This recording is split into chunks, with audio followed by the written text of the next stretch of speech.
Put your hand up. We have 5 ways that we get information into our brain. 5 ways. Start with your thumb. Thumbs up. What you see. Visual information, incredibly important in figuring out what's going on around you. And people with dementia will still pick up what they see. Now, how they interpret it may change, but they're seeing stuff. What they can see changes, but it's there. And for people with dementia, put your thumbs up. This is the number 1 way they get data from the world around them, what they see. The second way we get information from the world around you, take your index finger and point it, touch your ear. What you hear. Auditory information, incredibly important. But when people have dementia, they start having difficulty with processing verbal data. We like to do what? Talk. The problem is talking and listening are 2 different processes. And when people have dementia, this becomes a real challenge sometimes for them to understand what we say. And yet often when we visit, take your index finger, this is what you like to do. You like to talk, and you like to change subjects, and you like to talk about lots of different things. Well, you know, I talked to Mary the other day. She said she was doing really well. You know, her daughter up in Michigan, well, they've had bad weather up there, and I mean to tell you, you won't know. And the person with dementia, you go, this is your big mistake. Take your index finger, shove it up. Her daughter's in Michigan. Because y'all make a mistake between the difference between comprehension problems and volume problems. They don't tend to have as much trouble with volume as they have with comprehension. So when you talk too much, you make it very difficult for them to follow along in a conversation. And when you change subjects in the middle, and that of course causes you to what? Raise your volume because you're not thinking, you're automatic, and you're stressed because you're trying to think of what you're going to talk about when you get there because you want to have something to talk about, and that's the kind of thing that starts it off. Because what I really want to do is get her up and take her to the bathroom, but I know if I bring that up, that's going to be a problem, so I'm trying to think of a way to lead into this. So turn to the person next to you and grin real big. Hey, you doing okay? People with dementia are not stupid, and when they pick up on your stress level, what's up, what's wrong? Because they're picking up on what they see. And then let's talk about this finger one more time. One of the things you'll frequently do when you're getting frustrated and you're trying to help, take your finger and do this to the person next to you. Your tone of voice changes. Stand up. I need you to stand up. Stand up. It is not that hard, Dad. Well, good. I think that's going to go well. I'm pretty sure my father's going to enjoy being fussed at by me like that. And what he's going to say is, what are you so upset about? Because what did he pick up on? My tone of voice. And he wasn't able to follow what I was asking him to do, but he sure did pick up on how frustrated I was. And if he was the father of my life and I started misbehaving like that, what do you think he might do? Smack me. Yeah, and then of course we write him up as agitated and aggressive instead of responding to what I did. But I'm the one who's normal. Okay, so let's go to the third way people get information from us. Third way, take your index finger and touch the back of your other hand. It's through touch and movement our brains figure things out. So when you walk around, you can figure out, is the ground solid? Is it soft? Is it wet? Is it dry? Is that thing heavy or light? Is it something I like or something I don't like? Is it, so it tells you lots. Your skin and your body tell you a lot with movement. So y'all can right now, even with your eyes closed, know whether your arm is bent or straight. You know whether or not your weight is more on your left buttock or your right buttock. You don't have to think about it. It's just there. Okay, you also know that you need to shift your weight from side to side in order to not get a pressure sore. Y'all know how to do that without even thinking about it because your brain is so marvelous. Fourth way that you get information into your brain, sense of smell. Sense of smell, incredibly important. Now I put it on the ring finger. The reason I have it lined up on the ring finger is your wedding ring is an emotional commitment to somebody. And what I want you to realize about your sense of smell, it's very emotional. There's tight emotional connections between smells and feelings, old and new. And so when you smell something, it makes you feel a certain way. And so I can just say words and make you feel certain ways. So I can say fresh cut grass. I can say lavender. I can say fresh squeezed orange juice. I can say dog poop, vomit. You're having a reaction to those things, aren't you?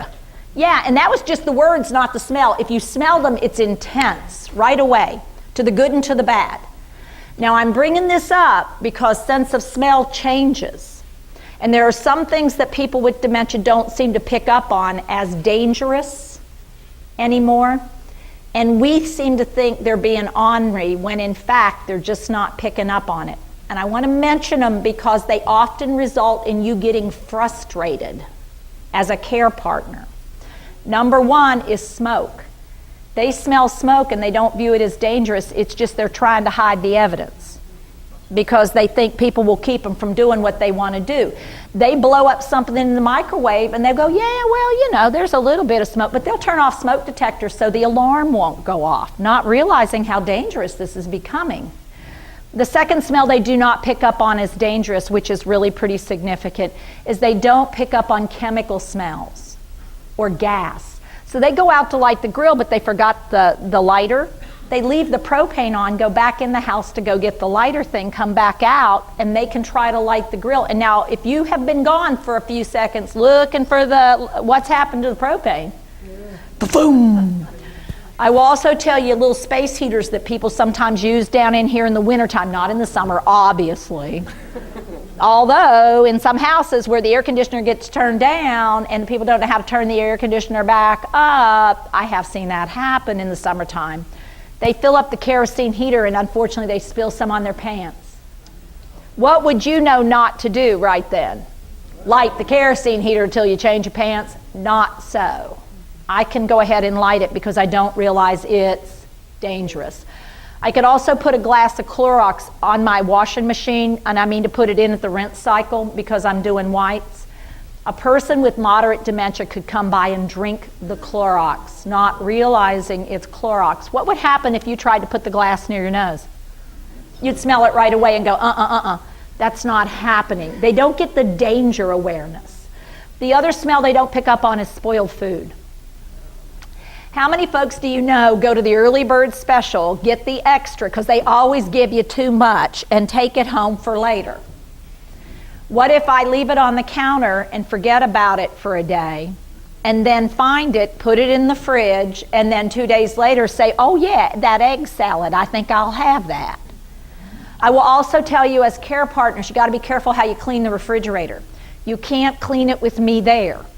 Because what you're going to get is just scrape the green off. The rest is fine. There is nothing wrong with that cottage cheese. And you'll be saying, Teepa, smell it. It smells fine. You are the most wasteful child. I don't even know why I had you. You just spend money like there's no... And it's like, what are you talking about? Okay. The next smell I do not pick up on, really significant body odor. I don't pick up on it as a problem. And what happens is I go take my clothes off at night, get in my PJs, get up the next morning, find clothes. They're in the dirty hamper, just put them back on. It's real convenient. They're right there. So I keep getting back in them, You come by and say, you smell bad. Well, that was a really effective verbal cue because I can tell you right now what's going to be the answer to that thing. I smell fine. What are you talking about?